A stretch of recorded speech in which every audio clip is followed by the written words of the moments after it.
Hey, it's Juan Toscano-Anderson, and you're watching Gym on Base.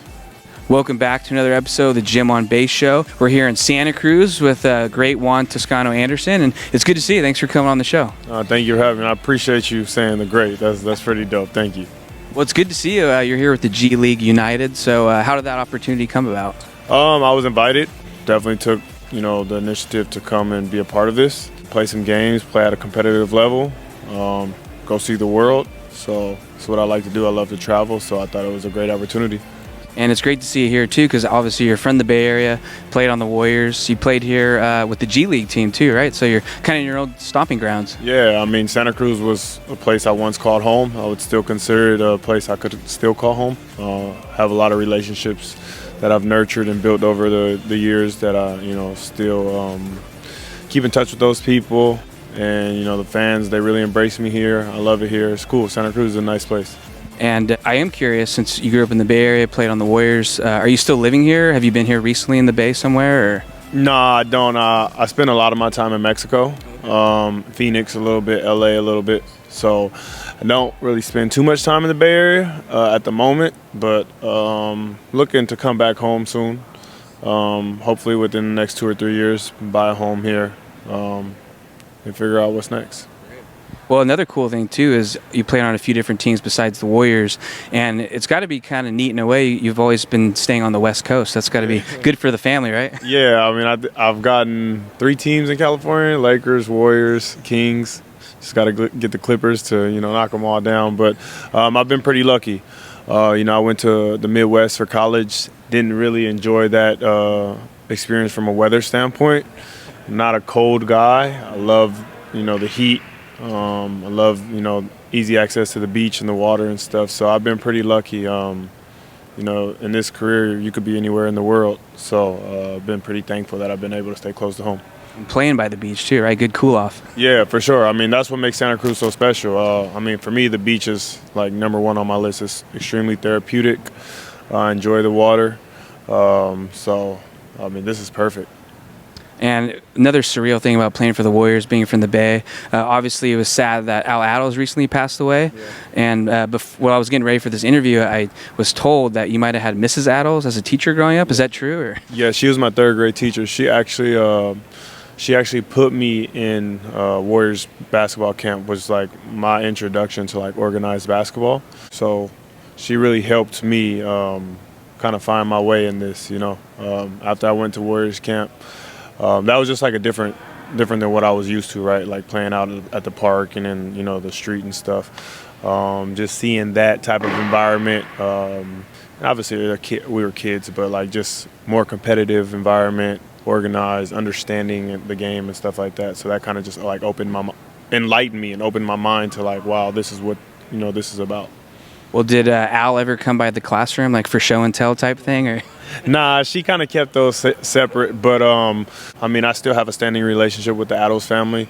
My relationship with that family went outside the classroom, so I was able, I'm really close with Mrs. Attles and Mr. Attles' son, Alvin Jr., and then Alvin Jr.'s son, Isaiah, which is their grandkid. I'm close with him as well. So I'm still connected to the family. I still keep in touch. We still speak.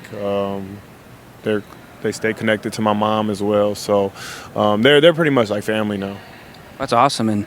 And also made me think, too, like going to Warriors camp. We talked a little bit before we started. You grew up on 95th Avenue in Oakland. And it's also been neat. You've kept that number, 95, on every team you've been on, right? Yeah. I was going to change it at one point. Actually, I was going to change it when I got traded to Utah, I think.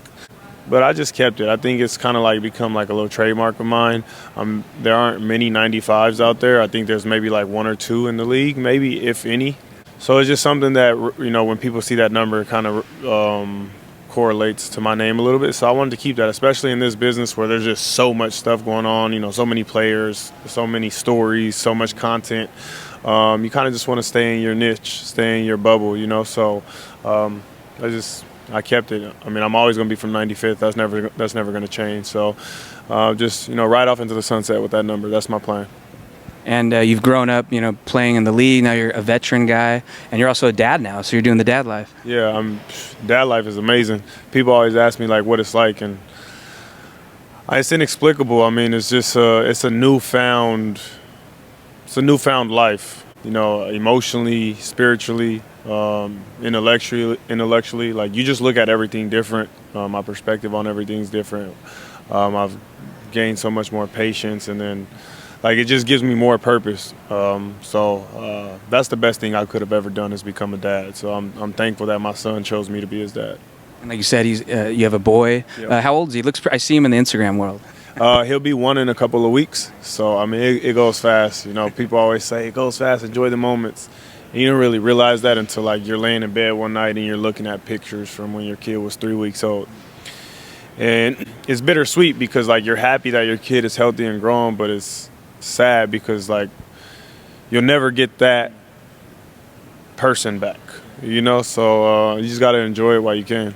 Well, I know you're making it count because I saw you at an A's game recently. You guys were in the Sweet Life. Yep. Took my son to an A's game. Definitely wanted to, for my own sake, share, have that experience. I went to a lot of A's games growing up. A's games are a very pivotal part of my upbringing. I used to walk to the Coliseum when I was a kid, me and all my friends and cousins. That's when tickets were like $2, $3, $4, $5 to sit in the bleachers. And so I wanted to share that experience with him for my own sake, but also, one day he'll maybe look at pictures and be like, wow, that's pretty cool. My dad took me to something that he used to do when he was a kid, So just to build memories and, build a story, just add more to our family dynamic, our family story. That's great stuff there at the A's, and I know you've had some great relationships with former Warriors, one of them being GP2, Gary Payton II. I've had him on the show, and I think I saw you were in town recently at an event for his foundation, maybe? So his foundation partnered with my foundation, so I do an annual backpack giveaway every year. And shout out to GP2 and his foundation. They really helped us. Obviously, he's still on the home team, so that created more buzz, but it's something we do every year. We're going to continue to do every year, and I don't know, GP and I spoke about it, but I think, we're going to continue to partner to, continue to build that buzz. And we wanted to grow. Right now we serve about 1,200 kids with backpacks, supplies, gift cards and stuff, but I'm hoping to get that number up to like 2,000. Because every year, and we do haircuts and all that stuff, every year at the end of it all, there's some kids that they're left out, because we run out of supplies. There's some kids that have been waiting in line for 2 or 3 hours to get a haircut, and then it's like, the barber's got to go. So I'm trying to find a way to, where everybody's served. So we wanted to keep growing, but we also need, the help from the community. And, for people to just be willing to give back, donate their time and their resources as well for these people who need it. Well, I'm going to put some links in the bio too. Please, thank you.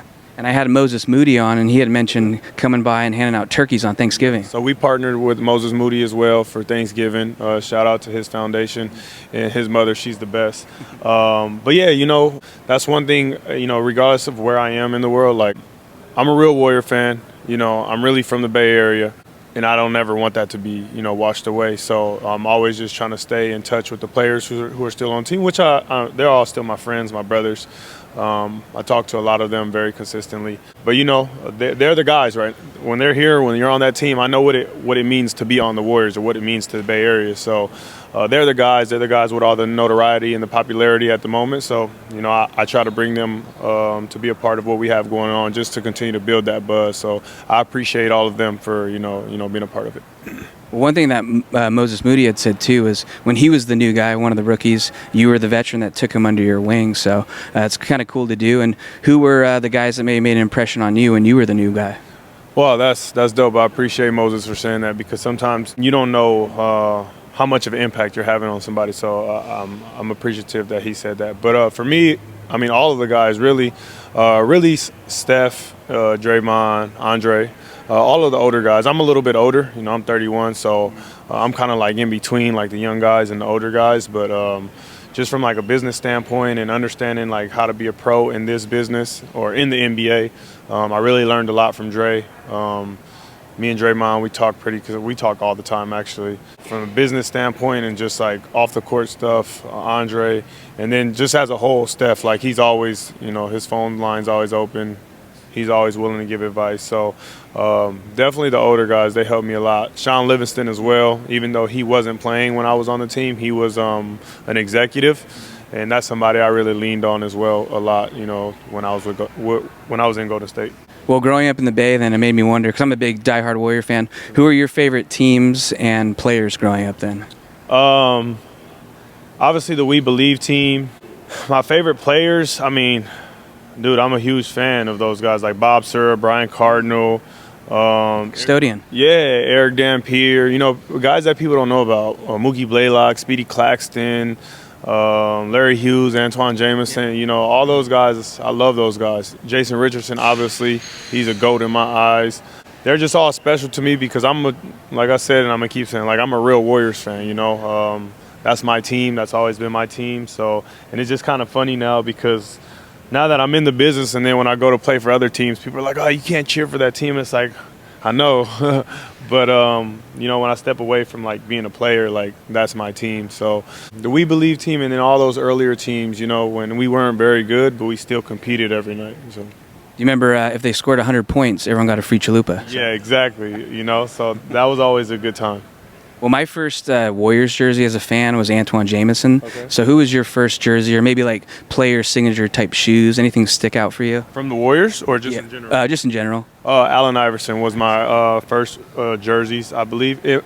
Or it could have been a Larry Hughes jersey. I know I had both those jerseys very young. Don't know which was first. Probably was Allen Iverson first. And I always had the questions. Allen Iverson was one of my favorite players growing up. So. And I had cornrows and stuff. I thought I was Allen Iverson. I wanted to be Allen Iverson.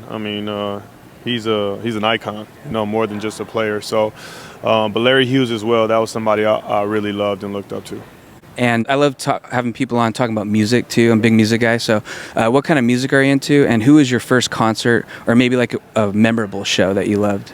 I'm into rap, hip hop, reggaeton, corridos. A little bit of banda, from a Mexican side.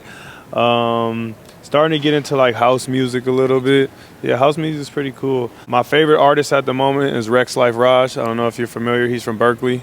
Oh, okay. Makes really good music with a lot of substance. I actually listen to him a shit ton. Put the @ for him on the episode. Yeah, shout out to Rex. Everybody needs to go tune in with him. He makes great music. My most memorable concert or my first concert? Or both, if you have it. My first concert was a summer jam, I believe. Rick Ross, Lil Wayne, Young Jeezy, a bunch of people. That was pretty dope. My most memorable concert was probably What a Time to Be Alive, Drake and Future in 2016. That was a good time. That was really fun. Yeah, it's good names right there. Yeah, the production there. Ooh, memorable though. Probably Bad Bunny in Oakland Coliseum. That's a good one. I'm good friends with Bad Bunny's security team, so they hosted me when he came to Oakland, and that was incredible just to see him fill out a whole stadium. It kind of hit different, right? Because I've been in that stadium 1,000 times and I've never seen it that full. So that was pretty cool. Good stuff there. And you spoke a little bit about your Mexican heritage. Made me wonder, what was it like to play on the G League for, is it the Capitanes? Is that how you say it? Capitanes. That must have been pretty cool. Yeah, it was. I get my true fix there from basketball because I got 16,000 people cheering my name. It's cool because when I play with the Warriors, you got Steph, you got Clay, you got Draymond, you got Wiggins, you got Jordan Poole. When I play with the Lakers, you got Russ, AD, Bron, all these guys, And then when I play for Capitanes, it's I'm that guy. So that's pretty cool. It's a different experience than what I get when I play on an NBA team, coming from being a rotation guy or out of the rotation to being the guy. So it's a lot of fun. It's definitely an experience I really soaked up and soaked in because one thing I'm learning now is, I'm going on my 10th year playing pro, is to really enjoy these moments. I've been saying in all my previous interviews, when I left Santa Cruz and I got called up to the NBA, I would always think man, I miss playing in Santa Cruz. And I never knew if I'd get a chance to come back here and play. So now that I do have the chance to come back here and play, it's I'm really going to embrace playing in, Kaiser Permanente gym. Because this is a special place. So now that's what I try to do every time I step out on the floor, is just really take a second to be in the moment, to be still, and just like understand like what's happening, what's going on, you know, where I am, where I'm at in my life and my career, and like just to be thankful and grateful that, you know, one, that I get to play basketball for a living, and two, that I've made it 10 years playing pro, you know, just being healthy, you know, without any major injuries and all that stuff. So it was incredible. I really enjoyed playing in Mexico City. And it's got to be full circle because I was at the parade in 2022, and I think someone in the crowd might have had the flag, and you kind of draped it and ran around with it. So yeah. you probably have like a good picture of that in the house somewhere, right? Yeah, I mean, there's a ton of pictures, but you know, that's the beautiful part of this game, is that it brings so many people together, regardless of, you know, race, class, sexuality. Like, it doesn't matter. Like, sports and basketball particularly, just, you know, it breaks those barriers to bring people together, and just to be able to be like, what word do I want to use? An example, I guess, for lack of a better word, right? I don't want to use an icon, but like a visual for like what basketball looks like in Mexico, right? Pushing the game forward, growing the game. That's me at the moment, and so that's a pretty cool position to be in. And it goes back to what I was saying, like, I embrace these moments now, because now I understand, you know, the bigger impact and magnitude of me playing basketball, you know, what I have, as opposed to like just like trying to win the game and like trying to make more money and like trying to score X amount of points. It's like there's this shit's way bigger than that, you know. So it's a pretty cool life that I've been blessed with. Well, I got to ask, when I have people on that have won championships or they have gold medals, I'm always curious, what do you do with your ring? Is it on display? Is it in lockdown, or how do you handle it? You know what? It's not on display. It's in my, so I have a room that I turn into a closet. It's in there. It's out on my jewelry, with all my jewelry, but I don't really flaunt it too much. I don't know. Sometimes I'm caught in the middle of like, I don't want people to feel like I'm bragging, but then also like people are like, nah, you got to show it, boast about it, which there's a fine line, right? So it's there. Like, if people come in my house, they can see it. If you don't come in my house, then you're never gonna see it, because I probably won't ever wear it out in public. I mean, it's a beautiful ring. It's fucking amazing, actually. So yeah, just leave it where it's at. Well, I am curious because I've covered the Tahoe Celebrity Tournament, and Steph always golfs in it. I had Dell and Seth on a few months back. Okay. So have you gotten sucked into the golf game yet then, or? Nah, I haven't yet. Actually, D. Lee took me out to golf my first time, and we hung out. It's a good time. It's just, I got to get better. You know, it's frustrating when you suck, but I am working on getting better. With time, when I have the time, I will get out there a little bit more. It's something that I definitely want to pick up on. Obviously, business deals are made on the golf courses, is what they say. And that's what I want to transition into right after I'm done playing, as being a businessman. So I'll definitely pick that up. Well, one guy that I feel like you relate to, he's from Oakland, played for the team, Ricky Henderson. Okay. So it's got to be kind of cool for you to come from 95th Avenue, and then you're lacing up for the Warriors. So I'm wondering, what did that mean for you? Maybe your first NBA game, or did any of those thoughts kind of go through your head of being an example for the kids, and you're someone who made it? To be honest, I couldn't even think. It was just like, wow. Like, one, I'm in the NBA. Like, this is a dream come true. And then two, it's like, I'm playing for the Warriors. This is crazy, because I never thought that I would play for the Warriors. I mean, that idea, being a poor kid from East Oakland, California, like, that idea seemed so far-fetched. Like, it seemed virtually impossible to happen. So, nah, I wasn't even thinking that big, like I'm a role model. I was just so self-consumed at the moment, which, you know, rightfully so. Like, I enjoyed the moment. I'll never forget my first shot in the NBA. I actually shot it from this corner. It was a 3 versus the Lakers, my first shot, and it went in. And I appreciate I give myself grace for like really being in the moment, right? Because sometimes things happen. It's like, oh man, like that happened so fast. Like, I don't even remember, but I remember everything that happened that play. And now I'm trying to be more consistent with that type of approach to everything, right? Like, really being in the moment. So that way, like, you know, that happened in 2019. That was 5 years ago. You know, so something happens 5 years ago, like I could really relish in that moment again. Like, I can remember how that felt. So that's what my approach is, like, to just really just, you know, be in the moment with everything. Well, Juan, it's good to meet you. Thanks for coming on and be in the moment and kick some ass with the G League United. Yeah, I'm looking forward to it. It'll be my first time in Singapore, so I appreciate you having me, man.